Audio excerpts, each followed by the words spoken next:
ನಮಸ್ಕಾರ, ಸ್ಪೀಡ್ ನ್ಯೂಸ್ಗೆ ಸ್ವಾಗತ. ನಾನು ಚಂದ್ರಕಲಾ ನೂತನಗೌಡ. ಸಿಎಂ ವಿಜಯ್ ಆಸ್ತಿ ಎಷ್ಟಿದೆ?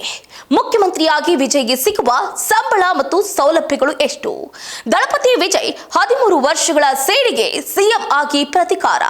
ಕೋರೋದಕ್ಕೆ ಅವಕಾಶ ಕೊಡದವರಿಂದ ಸಲ್ಯೂಟ್ ಹೊಡೆಸಿಕೊಂಡ real hero. Yes, Thalapathy Vijay ತಮಿಳುನಾಡಿನ ಮುಖ್ಯಮಂತ್ರಿಯಾಗಿ ಅಧಿಕಾರವನ್ನು ಸ್ವೀಕರಿಸಿದ್ದಾರೆ.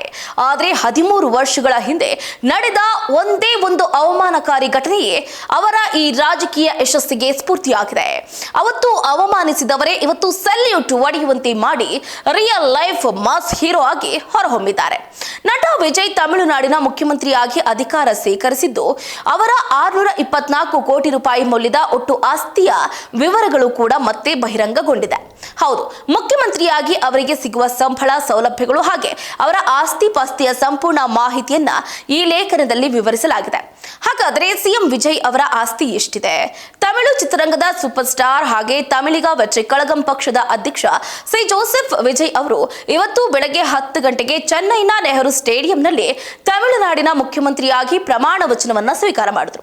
ಐತಿಹಾಸಿಕ ಕ್ಷಣದ ಬೆನ್ನಲ್ಲೇ ಸೋಷಿಯಲ್ ಮೀಡಿಯಾದಲ್ಲಿ ಇದೀಗ ವಿಜಯ್ ಅವರಿಗೆ ಸಿಗುವ ಸಂಬಳ ಮತ್ತು ಅವರ ಒಟ್ಟು ಆಸ್ತಿಯ ಬಗ್ಗೆ ದೊಡ್ಡ ಮಟ್ಟದ ಚರ್ಚೆ ಶುರುವಾಗಿದೆ. ಮುಖ್ಯಮಂತ್ರಿಯಾಗಿ ವಿಜಯ್ಗೆ ಸಿಗುವ ಸಂಬಳ ಮತ್ತು ಸೌಲಭ್ಯಗಳು ವರದಿಗಳ ಪ್ರಕಾರ ತಮಿಳುನಾಡಿನ ಮುಖ್ಯಮಂತ್ರಿಗೆ ತಿಂಗಳಿಗೆ ಸುಮಾರು 2,85,000 ರೂಪಾಯಿ ಸಂಬಳ ಸಿಗುತ್ತೆ ಅಂತ ಹೇಳಲಾಗುತ್ತೆ. ಇನ್ನು ಇದರಲ್ಲಿ ಶಾಸಕರಾಗಿ ಸಿಗುವ ಸಂಬಳ ಮತ್ತು ಬೇರೆ ಬೇರೆ ಭತ್ಯೆಗಳು ಕೂಡ ಸೇರಿವೆ. ಈ ಲೆಕ್ಕಾಚಾರದ ಪ್ರಕಾರ ಮುಖ್ಯಮಂತ್ರಿಯ ವಾರ್ಷಿಕ ಆದಾಯ ಸುಮಾರು 34 ಲಕ್ಷ ರೂಪಾಯಿ ಆಗಲಿದೆ. ಇನ್ನು ಸರ್ಕಾರದಿಂದ ಸಿಗುವ ಇತರೆ ಸೌಲಭ್ಯಗಳನ್ನು ಕೂಡ ಗಮನಿಸಬೇಕಾಗುತ್ತೆ. ನೋಡಿ, ಬರೀ ಸಂಬಳ ಅಷ್ಟೇ ಅಲ್ಲದೆ ಮುಖ್ಯಮಂತ್ರಿ ಆದವರಿಗೆ ಸರ್ಕಾರಿ ನಿವಾಸ, ಪ್ರತ್ಯೇಕ ಸಿಬ್ಬಂದಿ ವರ್ಗ, ಉನ್ನತ ಮಟ್ಟದ ಭದ್ರತಾ ವ್ಯವಸ್ಥೆ, ಅಧಿಕೃತ ಪ್ರಯಾಣದ ಸೌಲಭ್ಯ ಹಾಗೆ ವೈದ್ಯಕೀಯ ಸೌಲಭ್ಯಗಳು, ಕಮ್ಯುನಿಕೇಶನ್ ಸೌಲಭ್ಯಗಳು ಕೂಡ ಸಿಗುತ್ತೆ. ವಿಶೇಷ ಅಂತಂದ್ರೆ ಹುದ್ದೆಯಿಂದ ನಿವೃತ್ತರಾದ ಮೇಲೂ ವಿಜಯ್ಗೆ ಕೆಲವು ಪ್ರಮುಖ ಸೌಲಭ್ಯಗಳು ಮುಂದುವರಿಯುತ್ತೆ. ದಳಪತಿ ಬಳಿ ಇದೀಗ 624 ಕೋಟಿ ರೂಪಾಯಿ ಆಸ್ತಿ ಇದೆ ಅಂತ ಹೇಳಲಾಗ್ತಾ ಇದೆ.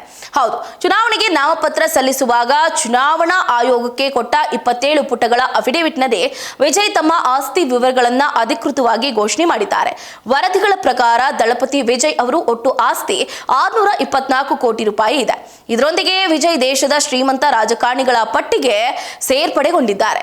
ಹಾಗಾದ್ರೆ ವಿಜಯ್ ಅವರ ಆಸ್ತಿಯಲ್ಲಿ ಬ್ಯಾಂಕ್ ಡೆಪಾಸಿಟ್ಗಳಿಂದ ಹಿಡಿದು ಐಷಾರಾಮಿ ಕಾರುಗಳವರೆಗೂ ಕೂಡ ಎಲ್ಲವೂ ಅಡಕ ಆಗಿದೆ. ಬ್ಯಾಂಕ್ ಬ್ಯಾಲೆನ್ಸ್ ಎಷ್ಟಿದೆ? ಚೆನ್ನೈನ ಐಒಬಿ ಶಾಲಿಗ್ರಾಮಂ ಬ್ರಾಂಚ್ನ ಒಂದು ಸೇವಿಂಗ್ಸ್ ಅಕೌಂಟ್ನಲ್ಲೇ ಬರೋಬ್ಬರಿ 213.36 ಕೋಟಿ ರೂಪಾಯಿಯಷ್ಟು ಬ್ಯಾಲೆನ್ಸ್ ಇದೆ. ಇನ್ನು ಫಿಕ್ಸ್ಡ್ ಡೆಪಾಸಿಟ್ ನಲ್ಲಿ ಬೇರೆ 4 ಬ್ಯಾಂಕ್ಗಳಲ್ಲಿ ಒಟ್ಟು 100 ಕೋಟಿ ರೂಪಾಯಿ ಫಿಕ್ಸ್ಡ್ ಡೆಪಾಸಿಟ್ ಇದೆ. ಇನ್ನು ಸ್ಥಿರ ಆಸ್ತಿ ಎಷ್ಟಿದೆ ಅಂತ ನೋಡೋದಾದ್ರೆ ಸುಮಾರು 220 ಕೋಟಿ ರೂಪಾಯಿ ಮೌಲ್ಯದ ಆಸ್ತಿ ಪಾಸ್ತಿಗಳು ಅವರ ಹೆಸರಿನಲ್ಲಿದೆ. ಇನ್ನು ಐಷಾರಾಮಿ ಕಾರುಗಳ ಕಲೆಕ್ಷನ್ ಕೂಡ ಇದೆ. ಐಷಾರಾಮಿ ಕಾರುಗಳು ಯಾವ್ಯಾವು? ಸುಮಾರು 13.52 ಕೋಟಿ ರೂಪಾಯಿ ಮೌಲ್ಯದ ಕಾರುಗಳ ಕಲೆಕ್ಷನ್ ವಿಜಯ್ ಬಳಿ ಇರುವಂತದ್ದು. ಚಿನ್ನ ಮತ್ತು ವಜ್ರಗಳು ಕೂಡ ಇದೆ. ವಿಜಯ್ ಹೆಸರಲ್ಲಿ 1.20 ಕೋಟಿ ರೂಪಾಯಿ ಬೆಲೆ ಬಾಳುವ 883 ಗ್ರಾಂ ಚಿನ್ನ ಇದ್ರೆ ಅವರ ಪತ್ನಿ ಸಂಗೀತ ಹೆಸರಲ್ಲಿ 4.07 ಕೋಟಿ ರೂಪಾಯಿ ಮೌಲ್ಯದ ಚಿನ್ನ ಹಾಗೆ 1 ಕೋಟಿ ರೂಪಾಯಿ ಮೌಲ್ಯದ ವಜ್ರಗಳು ಅಡಗಿದೆ. ಇನ್ನು ಸಾಲದ ವಿವರವನ್ನ ಗಮನಿಸಿದಾದ್ರೆ ವಿವಿಧ ವ್ಯಕ್ತಿಗಳು ಮತ್ತು ಟ್ರಸ್ಟಿಗಳಿಗೆ ವಿಜಯ್ ಅವರು 75.5 ಕೋಟಿ ರೂಪಾಯಿ ಸಾಲವನ್ನ ನೀಡಿದ್ದಾರೆ. ಹೂಡಿಕೆಯಲ್ಲಿ ರಿಸ್ಕ್ ಇಲ್ಲ. ಸಿನಿಮಾ ಮತ್ತು ರಾಜಕೀಯದಲ್ಲಿ ದೊಡ್ಡ ರಿಸ್ಕ್ ತೆಗೆದುಕೊಂಡ್ರು ಷೇರು ಮಾರುಕಟ್ಟೆಯಲ್ಲಿ ವಿಜಯ್ ದೊಡ್ಡ ಮಟ್ಟದ ಹೂಡಿಕೆ ಮಾಡಿಲ್ಲ ಅನ್ನೋದು ಕುತೂಹಲಕಾರಿ ಸಂಗತಿ. ಇನ್ನು ಕೇವಲ 19.37 ಲಕ್ಷ ರೂಪಾಯಿ ಮಾತ್ರ ಷೇರುಗಳಲ್ಲಿದೆ. ಇನ್ನು ಮ್ಯೂಚುವಲ್ ಫಂಡ್ಸ್ ಅಥವಾ ಬ್ಯಾಂಕ್ಗಳಲ್ಲಿ, ಬಾಂಡ್ಗಳಲ್ಲಿ ಅವರು ಯಾವುದೇ ಹೂಡಿಕೆ ಮಾಡಿಲ್ಲ. 2024-25 ಆರ್ಥಿಕ ವರ್ಷವೊಂದರಲ್ಲಿ ವಿಜಯ್ ಅವರ ಆದಾಯ 184.53 ಕೋಟಿ ರೂಪಾಯಿ ಆಗಿದೆ. ವರ್ಷಕ್ಕೆ 180 ಕೋಟಿ ರೂಪಾಯಿ ಸಿನಿಮಾಗಳಲ್ಲಿ ನಟಿಸಿ ವರ್ಷಕ್ಕೆ ಇದನ್ನ ಗಳಿಸ್ತಾರೆ ಅಂತ ಹೇಳಲಾಗ್ತಾ ಇದ್ದು, ಮುಖ್ಯಮಂತ್ರಿ ಆದ ಮೇಲೆ ಸಿಗುವುದು ವರ್ಷಕ್ಕೆ ಕೇವಲ 34 ಲಕ್ಷ ರೂಪಾಯಿ ಮಾತ್ರ. ಆದ್ರೆ ಹಣಕಾಸಿನ ಆದಾಯಕ್ಕಿಂತ ರಾಜ್ಯದ ಹಿತದೃಷ್ಟಿಯಿಂದ ದೊಡ್ಡ ಜವಾಬ್ದಾರಿ ಇದೀಗ ಅವರ ಮುಂದಿದೆ ಅಂತ ರಾಜಕೀಯ ವಿಶ್ಲೇಷಕರು ಅಭಿಪ್ರಾಯ ಪಟ್ಟಿದ್ದಾರೆ. ಇನ್ನ ಈ ವಿಷಯವನ್ನ ಬದಿಗೊತ್ತಿದ್ರೆ 13 ವರ್ಷದ ಹಿಂದಿನ ನೋವಿನ ಕಥೆಯನ್ನು ಕೂಡ ಗಮನಿಸಬೇಕಾಗುತ್ತೆ. ನೋಡಿ, ತಮಿಳುನಾಡಿನ ರಾಜಕೀಯ ಇತಿಹಾಸದಲ್ಲಿ ಇವತ್ತು ಹೊಸ ಅಧ್ಯಾಯವೊಂದು ಬರೆಯಲ್ಪಟ್ಟಿದೆ. ಚಿತ್ರರಂಗದಲ್ಲಿ ದಳಪತಿಯಾಗಿ ಮೆರೆದ ನಟ ವಿಜಯ್ ಈಗ ತಮಿಳುನಾಡು ಮುಖ್ಯಮಂತ್ರಿಯಾಗಿ ಅಧಿಕಾರವನ್ನ ಸ್ವೀಕರಿಸಿದ್ದಾರೆ. ಆದರೆ ಅವರ ಈ ಯಶಸ್ಸಿನ ಹಿಂದೆ 13 ವರ್ಷಗಳ ಹಿಂದಿನ ಒಂದು ನೋವಿನ ಕಥೆ ಇದೆ. ಅವತ್ತು ಅವಮಾನಿಸಿದವರೇ ಇವತ್ತು ಸೆಲ್ಯೂಟ್ ಹೊಡೆಯುವಂತೆ ಮಾಡುವ ಮೂಲಕ ವಿಜಯ್ ತಮ್ಮ ಜೀವನದ ಅತಿದೊಡ್ಡ ರಿಯಲ್ ಲೈಫ್ ಮಾಸ್ ಲೀಡರ್ ದೃಶ್ಯವನ್ನ ಸೃಷ್ಟಿ ಮಾಡಿದ್ದಾರೆ. ಹೌದು, 2013ರಲ್ಲಿ ಒಂದು ಕಹಿ ಘಟನೆ ನಡೆದಿತ್ತು. ಏನದು ಅಂತ ನೋಡೋದಾದ್ರೆ, ಸಿನಿಮಾ ರಂಗದಲ್ಲಿ ವಿಜಯ್ ಬೆಳೀತಿದ್ದ ಕಾಲದಲ್ಲಿ ಈ ಮುಖ ನೋಡೋಕೆ ಯಾರು ಬರ್ತಾರೆ ಅಂತ ಹೀಯಾಳಿಸಿದವರೇ ಹೆಚ್ಚಂತೆ. ಆದ್ರೆ 2013ರಲ್ಲಿ ನಡೆದ ಒಂದು ಘಟನೆ ವಿಜಯ್ ಅಭಿಮಾನಿಗಳ ಮನಸ್ಸಿನಲ್ಲಿ ಮಾಯದ ಗಾಯವಾಗಿ ಉಳಿದಿತ್ತು. ಅದು ಭಾರತೀಯ ಚಿತ್ರರಂಗದ 100ನೇ ವರ್ಷದ ಸಂಭ್ರಮಾಚರಣೆಯ ಕಾರ್ಯಕ್ರಮ.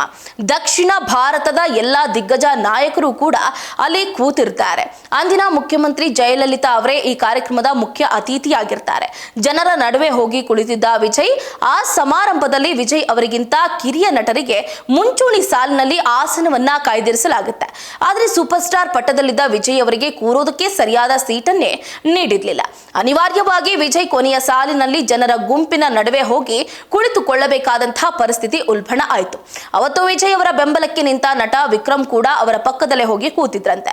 ಈ ಅವಮಾನದ ವಿಡಿಯೋ ಇದೀಗ ಸೋಷಿಯಲ್ ಮೀಡಿಯಾದಲ್ಲಿ ಮತ್ತೆ ವೈರಲ್ ಆಗ್ತಾ ಇದ್ದು, ಸೇಡನ್ನ ತೀರಿಸಿಕೊಂಡ ರಿಯಲ್ ಹೀರೋ ಯಾವುದೇ ದೂರು ಅಥವಾ ಬೇಸರವನ್ನ ವ್ಯಕ್ತಪಡಿಸದೆ ಅವತ್ತು ಜನರ ನಡುವೆ ಕುಳಿತಿದ್ದ ಅದೇ ವ್ಯಕ್ತಿ ಇವತ್ತೇ ಅದೇ ಆಯೋಜಕರು ಮತ್ತು 9 ಕೋಟಿ ಜನರನ್ನ ಆಳುವ ಮುಖ್ಯಮಂತ್ರಿಯಾಗಿ ಹೊರಹೊಮ್ಮಿದ್ದಾರೆ. ಅವತ್ತು ಕೂರೋದಕ್ಕೆ ಸೀಟ್ ಕೊಡದವರ ಮುಂದೆ ಇವತ್ತು ತಾನೇ ರಾಜ್ಯದ ಅತ್ಯುನ್ನತ ಸ್ಥಾನದಲ್ಲಿ ಕೂತ್ಕೊಂಡು ರಾಜ್ಯಭಾರ ಮಾಡುವ ಮೂಲಕ ವಿಜಯ್ ಹಳೆಯ ಸೇಡನ್ನ ತೀರಿಸಿಕೊಂಡಿದ್ದಾರೆ. ಈ ತಾನೇ ನಿಜವಾದ ರಿಯಲ್ ಸ್ಟಾರ್. ಇದಕ್ಕಿಂತ ದೊಡ್ಡ ರಿಯಲ್ ಲೈಫ್ ಮಾಸ್ ಸೀನ್ ಬೇರೆ ಇಲ್ಲ ಅಂತ ನೆಟ್ಟಿಗರು ಕಾಮೆಂಟ್ ಅನ್ನ ಮಾಡ್ತಿದ್ದಾರೆ. ಒಟ್ಟಾರೆಯಾಗಿ ಕೋಟ್ಯಾಂತರ ಸಂಭಾವನೆ ಮತ್ತು ಸ್ಟಾರ್ಡಮ್ ಬದಿಗಿಟ್ಟು ಜನರಿಗಾಗಿ ರಾಜಕೀಯಕ್ಕೆ ಬಂದ ವಿಜಯ್ ಅವರ ಈ ನಿರ್ಧಾರಕ್ಕೆ ಕನ್ನಡಿಗರು ಸೇರಿದಂತೆ ಇಡೀ ದಕ್ಷಿಣ ಭಾರತವೇ ಮೆಚ್ಚುಗೆಯನ್ನ ಸೂಚಿಸ್ತಾ ಇದೆ. ಇದಾಗಿತ್ತು ಇವರಿಗಿನ ಅಪ್ಡೇಟ್. ನೋಡ್ತಾ ಇರಿ ಸ್ಪೀಡ್ ನ್ಯೂಸ್, ಸುದ್ದಿ ನಿಮ್ಮದು, ವೇಗ ನಮ್ಮದು.